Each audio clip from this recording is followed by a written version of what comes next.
ಸ್ನೇಹಿತರೆ, ಇವತ್ತು ನಾವು ಬಚತ್ ಆ್ಯಪ್ನಲ್ಲಿ ಯಾವ ರೀತಿ ಅಕೌಂಟನ್ನು ಕ್ರಿಯೇಟ್ ಮಾಡ್ಕೋಬೇಕು ಅಂತ ಚರ್ಚೆ ಮಾಡೋಣ. ಬಚತ್ ಆ್ಯಪ್ನಲ್ಲಿ ನಾವು ಅಕೌಂಟನ್ನು ಕ್ರಿಯೇಟ್ ಮಾಡೋದ್ರಿಂದ ಅಲ್ಲಿ ನಾವು ಇನ್ವೆಸ್ಟ್ಮೆಂಟ್ನ ಮಾಡ್ಬೋದು. ವೀಕ್ಲಿ ಇನ್ವೆಸ್ಟ್ಮೆಂಟ್ ಇರ್ಬೋದು ಅಥವಾ ಡೈಲಿ ಇನ್ವೆಸ್ಟ್ಮೆಂಟ್ ಇರ್ಬೋದು, ಅದನ್ನು ನಾವು ಮಾಡ್ಬೋದು. ಅಲ್ಲಿ ಆಕರ್ಷಕವಾದಂಥ ಇಂಟ್ರೆಸ್ಟ್ ನಮಗೆ ನೋಡೋದಕ್ಕೆ ಸಿಗುತ್ತೆ. ಮತ್ತು ಅಲ್ಲಿ ಯಾವುದೇ ರೀತಿಯಲ್ಲಿ ಲಾಕಿನ್ ಪೀರಿಯಡ್ ಇರೋದಿಲ್ಲ. ನಿಮ್ಗೆ ಯಾವಾಗ ಬೇಕು ಆವಾಗ ನೀವು ಈಸಿಯಾಗಿ ವಿತ್ಡ್ರಾ ಕೂಡ ಮಾಡ್ಕೋಬಹುದು. ಆ ಒಂದು ಆ್ಯಪ್ನಲ್ಲಿ ಯಾವ ರೀತಿ ನಾವು ಅಕೌಂಟನ್ನು ಕ್ರಿಯೇಟ್ ಮಾಡ್ಕೋಬೇಕು ಮತ್ತು KYC ಯಾವ ರೀತಿ ಮಾಡ್ಕೋಬೇಕು ಅಂತ ಸಂಪೂರ್ಣವಾಗಿ ಇವತ್ತು ಚರ್ಚೆ ಮಾಡೋಣ. ಈ ಆ್ಯಪ್ ಕಡೆಯಿಂದ ನಾವು ಯಾವುದೇ ರೀತಿಯಲ್ಲಿ ದುಡ್ಡು ತೊಗೊಂಡು ಪ್ರಮೋಷನ್ ಮಾಡ್ತಾ ಇಲ್ಲ. ಇದು ಕೇವಲ ಇನ್ಫಾರ್ಮೇಷನ್ ಪರ್ಪಸ್ಗಾಗಿ ನಾವು ವಿಡಿಯೋನ ಮಾಡ್ತಾ ಇದ್ದೀವಿ. ಈ ಆ್ಯಪ್ನ ಯೂಸ್ ಮಾಡೋದು ಬಿಡೋದು ನಿಮಗೆ ಬಿಟ್ಟು ಕೊಟ್ಟಿದ್ದು. ಆದರೆ ಇದು RBI ಕಡೆಯಿಂದ ಒಂದು ಅಥರೈಸ್ಡ್ ಆಗಿರುವಂಥ ಒಂದು ಆ್ಯಪ್. ಇಲ್ಲಿ ನಿಮ್ಮ ಹಣ ಕೂಡ ಸೇಫ್ ಇರುತ್ತೆ ಅಂತ ಹೇಳ್ಬೋದು. ಈ ಒಂದು ಆ್ಯಪ್ನಲ್ಲಿ ನಾವು ಯಾವ ರೀತಿ ಒಂದು ಅಕೌಂಟನ್ನು ಕ್ರಿಯೇಟ್ ಮಾಡ್ಕೋಬೇಕು ಮತ್ತು KYC ಯಾವ ರೀತಿ ಮಾಡ್ಕೋಬೇಕು ಅಂತ ನಾನು ಸಂಪೂರ್ಣವಾಗಿ ಇವತ್ತು ಹೇಳ್ತೀನಿ. ಹಾಗೆ ನಮ್ಮ ಚಾನಲ್ಗೆ ಮೊದಲು ಬಂದಿದ್ದರೆ ದಯವಿಟ್ಟು ನಮ್ಮ ಚಾನಲ್ನ ಸಬ್ಸ್ಕ್ರೈಬ್ ಮಾಡಿ ಮತ್ತು ಪಕ್ಕದಲ್ಲಿರುವಂಥ ಬೆಲ್ ಐಕನನ್ನು ಪ್ರೆಸ್ ಮಾಡಿ ನಮ್ಮ ತಂತ್ರಜ್ಞಾನ ಆಧಾರಿತ ಬೃಹತ್ ಕುಟುಂಬದ ಸದಸ್ಯರಾಗಿ. ಸ್ನೇಹಿತರೆ, ಈ ಆ್ಯಪ್ನ ಮೊದಲು ನಾನು ಓಪನ್ ಮಾಡ್ತೀನಿ. ನೀವು ಈ ಆ್ಯಪ್ನ ಡಿಸ್ಕ್ರಿಪ್ಷನಲ್ಲಿ ಒಂದು ಲಿಂಕ್ನ ಕೊಟ್ಟಿದ್ದೀನಿ. ಆ ಲಿಂಕ್ ಮೂಲಕ ಆ್ಯಪ್ನ ಇನ್ಸ್ಟಾಲ್ ಮಾಡ್ಕೊಳ್ಳಿ. ಮಾಡಿದ ನಂತರದಲ್ಲಿ ಆ್ಯಪ್ ಈ ರೀತಿ ಇರುತ್ತೆ, ನೋಡ್ಬೋದು. ನಾನು ಓಪನ್ ಮಾಡಿದ್ದೀನಿ. ಮಾಡಿದ ನಂತರದಲ್ಲಿ ಯಾವ ರೀತಿ ನಮಗೆ ಇಲ್ಲಿ ಇನ್ವೆಸ್ಟ್ಮೆಂಟ್ನ ಒಂದು ಇಲ್ಲಿ ಮೊದಲು ಲ್ಯಾಂಗ್ವೇಜ್ನ ಸೆಲೆಕ್ಟ್ ಮಾಡ್ಕೊಳ್ಳೋಣ. ಮಾಡಿಬಿಟ್ಟು ಕಂಟಿನ್ಯೂ ಅಂತ ಕ್ಲಿಕ್ ಮಾಡ್ಕೊಳ್ಳೋಣ. ಇಂಗ್ಲೀಷ್ನ ಸೆಲೆಕ್ಟ್ ಮಾಡಿದ್ದೀನಿ. ಕಂಟಿನ್ಯೂ ಅಂತ ನಾನು ಕ್ಲಿಕ್ ಮಾಡ್ಕೋತೀನಿ. ಮಾಡಿದ ನಂತರದಲ್ಲಿ ಇಲ್ಲಿ ನೋಡ್ಬೋದು ಗೆಟ್ FD ರಿಟರ್ನ್ಸ್ ಸ್ಟಾರ್ಟಿಂಗ್ ಆಟ್ 51 ಡೇ ಅಂತ ಬರ್ತಾ ಇದೆ. ಇಲ್ಲಿ FD ರೀತಿಯಲ್ಲಿ ಇಂಟ್ರೆಸ್ಟ್ ನಮಗೆ ನೋಡೋದಕ್ಕೆ ಸಿಗುತ್ತೆ. ಆದರೆ ಯಾವುದೇ ರೀತಿಯಲ್ಲಿ ಲಾಕಿನ್ ಪೀರಿಯಡ್ ಇಲ್ಲ. ಅಂದರೆ ಯಾವಾಗ ಬೇಕಾದರೂ ನಾವು ವಿತ್ಡ್ರಾ ಮಾಡ್ಕೋಬಹುದು. ಇಲ್ಲಿ ಸ್ಟಾರ್ಟ್ ಬಚತ್ ಅಂತ ಒಂದು ಆಪ್ಷನ್ ಈ ಕಡೆ ಸ್ಕ್ರೋಲ್ ಮಾಡೋದ್ರ ಮೂಲಕ ನಾವು ಪಡ್ಕೋಬಹುದು. ಅದ್ರ ಮೇಲೆ ಕ್ಲಿಕ್ ಮಾಡಿಬಿಟ್ಟು ಇಲ್ಲಿ ಫೋನ್ ನಂಬರ್ನ ಹಾಕಬೇಕು. ಹಾಕಿದ ತಕ್ಷಣದಲ್ಲಿ ಈ ರೀತಿ OTP ಬರುತ್ತೆ. OTP ಕೂಡ ಆಟೋಮೆಟಿಕ್ಕಾಗಿ ತೊಗೊಂಡಿದೆ ಸ್ನೇಹಿತರೆ. ಅಲೋ ಅಂತ ಕ್ಲಿಕ್ ಮಾಡ್ತೀನಿ. ಇಲ್ಲಿ ನೋಡಿ, ಈ ರೀತಿ ಅಲೋ ಅಂತ ಕ್ಲಿಕ್ ಮಾಡೋದ್ರ ಮೂಲಕ ನಮ್ಮ OTPನೂ ಕೂಡ ಆಟೋಮೆಟಿಕ್ಕಾಗಿ ತೊಗೊಂಡಿದೆ. ತೊಗೊಳ್ಳದೆ ಹೋದರೆ ನೀವು ಮ್ಯಾನುವಲಾಗಿ OTPನ ಎಂಟರ್ ಮಾಡಿಬಿಟ್ಟು ವೆರಿಫೈ ಮಾಡಿದ ನಂತರದಲ್ಲಿ ಇಲ್ಲಿ ನೋಡ್ಬೋದು ಸೇವ್ ಡೈಲಿ ಅಂತ ಬರ್ತಾ ಇದೆ. ನಂತರದಲ್ಲಿ ಇಲ್ಲಿ ಸ್ಕಿಪ್ ಅಂತ ಕ್ಲಿಕ್ ಮಾಡ್ಕೋತೀನಿ. ಅದ್ರ ಬಗ್ಗೆ ಸ್ವಲ್ಪ ಇನ್ಫಾರ್ಮೇಷನ್ ಹೇಳ್ತಾ ಇದೆ ಸ್ನೇಹಿತರೆ. ವಿಡಿಯೋ ಪ್ಲೇ ಆಗ್ತಾ ಇರುತ್ತೆ, ನಾನು ಸ್ಕಿಪ್ ಮಾಡ್ಕೋತೀನಿ. ಸ್ಕಿಪ್ ಮಾಡಿದ ನಂತರದಲ್ಲಿ ಇಲ್ಲಿ ಮೊದಲು ಇಮೇಲ್ ID ನಿಮ್ಮ ಒಂದು ಕಮ್ಯುನಿಕೇಷನ್ ಇಮೇಲ್ IDನ ಹಾಕಿ ಅಂತ ಹೇಳ್ತಾ ಇದೆ. ಇಲ್ಲಿ ಯಾವುದಾದ್ರೊಂದು ಇಮೇಲ್ IDನ ಆ್ಯಡ್ ಮಾಡಿ. ಇಲ್ಲಿ ನೋಡಿ, ನಿಮ್ಮ ಫೋನಲ್ಲಿ ಇರುವಂಥ ಯಾವುದಾದ್ರೊಂದು ಇಮೇಲ್ ID ಆ್ಯಡ್ ಮಾಡಿಬಿಟ್ಟು ಓಕೆ ಅಂತ ಕ್ಲಿಕ್ ಮಾಡ್ಕೊಳ್ಳಿ. ಮಾಡಿದ ನಂತರದಲ್ಲಿ ಇಲ್ಲಿ ರೈಟ್ ಮಾರ್ಕ್ ಮೇಲೆ ಕ್ಲಿಕ್ ಮಾಡಿಬಿಟ್ಟು ಅಲೋ ಆಕ್ಸೆಸ್ ಅಂತ ಕ್ಲಿಕ್ ಮಾಡ್ಕೊಳ್ಳೋಣ.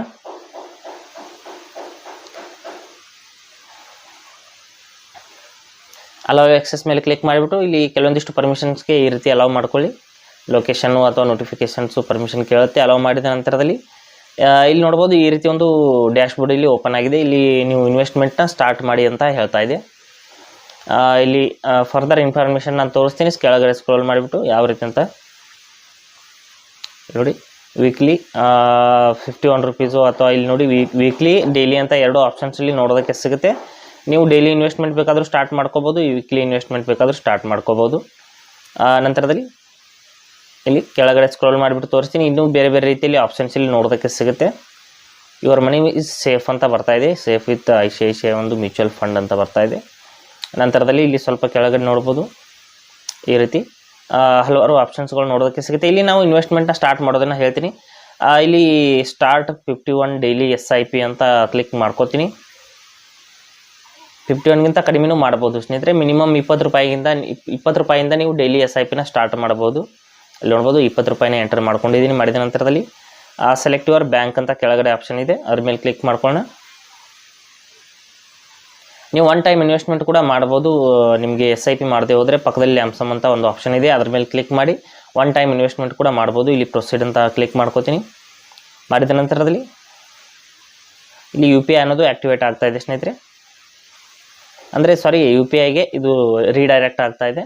ಅಂದರೆ ನಮ್ಮ ಫೋನ್ಪೇ ಆ್ಯಪ್ಗೆ ರೀಡೈರೆಕ್ಟ್ ಆಗಿಬಿಟ್ಟು ಫೋನ್ಪೇ ಕಡೆಯಿಂದ ಆಟೋ ಪೇಮೆಂಟನ್ನು ಮ್ಯಾಂಡೇಟ್ ತೊಗೊಳುತ್ತೆ ಸ್ನೇಹಿತರೆ. ನಾವು ಆಟೋ ಪೇಮೆಂಟ್ ಅಂದರೆ ಆಟೋಮೆಟಿಕ್ಕಾಗಿ ಕಟ್ ಆಗೋ ಹಾಗೆ ಮಾಡ್ಬೋದು. ಪೇ ಯೂಸಿಂಗ್ UPI ಅಂತ ಕ್ಲಿಕ್ ಮಾಡ್ಕೋತೀನಿ. ಫೋನ್ಪೇನ ಸೆಲೆಕ್ಟ್ ಮಾಡಿಬಿಟ್ಟು ನಾವು ಆಟೋ ಪೇನ ಆ್ಯಕ್ಟಿವೇಟ್ ಮಾಡ್ಕೋಬೋದು. ಫೋನ್ಪೇ ಆ್ಯಪ್ ಇಲ್ಲಿ ನೋಡ್ಬೋದು ಓಪನ್ ಆಗ್ತಾ ಇದೆ. ಫೋನ್ಪೇ ಆ್ಯಪ್ ಓಪನ್ ಆದ ನಂತರದಲ್ಲಿ ಇಲ್ಲಿ ನೋಡಿ pay RS2 and set auto pay ಅಂತ ಬರ್ತಾ ಇದೆ. ಅದ್ರ ಮೇಲೆ ಕ್ಲಿಕ್ ಮಾಡಿಬಿಟ್ಟು ನಾವು ಮೊದಲು ಆಟೋ ಪೇನ ಸೆಟ್ ಮಾಡ್ಕೊಳ್ಳೋಣ. ಈ ಒಂದು ಆಟೋ ಪೇ ನೀವು ಕ್ಯಾನ್ಸಲ್ ಮಾಡೋವರೆಗೂ ನಿಮ್ಮ ಹಣ ಅನ್ನೋದು ಕಟ್ ಆಗ್ತಾ ಇರುತ್ತೆ. ನೀವು ಏನಾದರೂ ನಿಮಗೆ ಇನ್ವೆಸ್ಟ್ಮೆಂಟ್ ಮಾಡೋದು ಇಷ್ಟ ಇಲ್ಲ, ನೀವು ಮರಳಿ ಕ್ಯಾನ್ಸಲ್ ಮಾಡೋದಕ್ಕೆ ಇಷ್ಟಪಡ್ತಾ ಇದ್ದರೆ ನೀವು ಫೋನ್ಪೇನಲ್ಲಿ ಹೋಗಿಬಿಟ್ಟು ಆಟೋ ಪೇನ ಕ್ಯಾನ್ಸಲ್ ಮಾಡಬೇಕಾಗುತ್ತೆ. ಇಲ್ಲಿ ನೋಡಿ UPI ಪಿನ್ನನ್ನು ಹಾಕಿಬಿಟ್ಟು ನಾವು ರೈಟ್ ಮಾರ್ಕ್ ಮೇಲೆ ಕ್ಲಿಕ್ ಮಾಡಿದ ನಂತರದಲ್ಲಿ ನಮ್ಮ ಒಂದು ಆಟೋ ಪೇ ಅನ್ನೋದು ಸೆಟ್ ಆಗುತ್ತೆ. ಅಂದರೆ ಡೈಲಿ ಅಮೌಂಟ್ ಅನ್ನೋದು ಕಟ್ ಆಗೋದಕ್ಕೆ ಸ್ಟಾರ್ಟ್ ಆಗುತ್ತೆ. ಅಂದರೆ ಇನ್ವೆಸ್ಟ್ಮೆಂಟ್ ಅನ್ನೋದು ಸಂಪೂರ್ಣವಾಗಿ ಸ್ಟಾರ್ಟ್ ಆಗುತ್ತೆ. ಆದರೆ ಇನ್ನೂ KYC ಆಗಿಲ್ಲ ಸ್ನೇಹಿತರೆ. ಇಲ್ಲಿ ನೋಡಿ ಈಗ ಕೇವಲ ಆಟೋಪೇನ ಮಾತ್ರ ಕೊಟ್ಟಿದ್ದೀವಿ. ನಾವು KYC ಮಾಡ್ಬೇಕಂದ್ರೆ ಏನು ಮಾಡ್ಬೇಕಂತ ಹೇಳ್ತೀನಿ. ಇಲ್ಲಿ ನೋಡಿ ಈ ರೀತಿ ನಮ್ಮ ಒಂದು ಕಂಪ್ಲೀಟ್ ಯುವರ್ SIP ಜರ್ನಿ ಅಂತ ಬರ್ತಾ ಇದೆ. ಇಲ್ಲಿ ಕಂಟಿನ್ಯೂ ಟು KYC ಅಂತ ಕ್ಲಿಕ್ ಮಾಡ್ಕೊಳ್ಳೋಣ. ಮಾಡಿಬಿಟ್ಟು ಇಲ್ಲಿ ಪ್ಯಾನ್ ಕಾರ್ಡ್ ನಂಬರ್ ಆಟೋಮೆಟಿಕ್ ಆಗಿ ತೊಗೊಂಡಿದ್ದೆ. ತಗೊಳ್ಳದೆ ಹೋದರೆ ಪ್ಯಾನ್ ಕಾರ್ಡ್ ನಂಬರ್ನ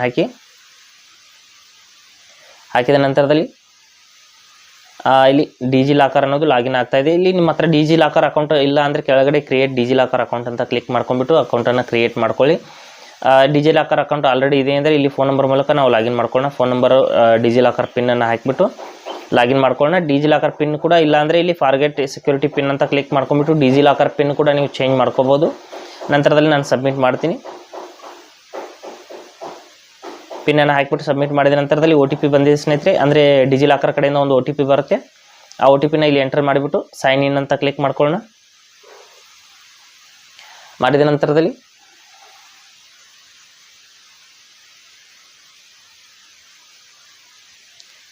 ನೋಡ್ತಾ ಇರ್ಬೋದು ಸೈನ್ ಇನ್ ಆಗ್ತಾ ಇದೆ.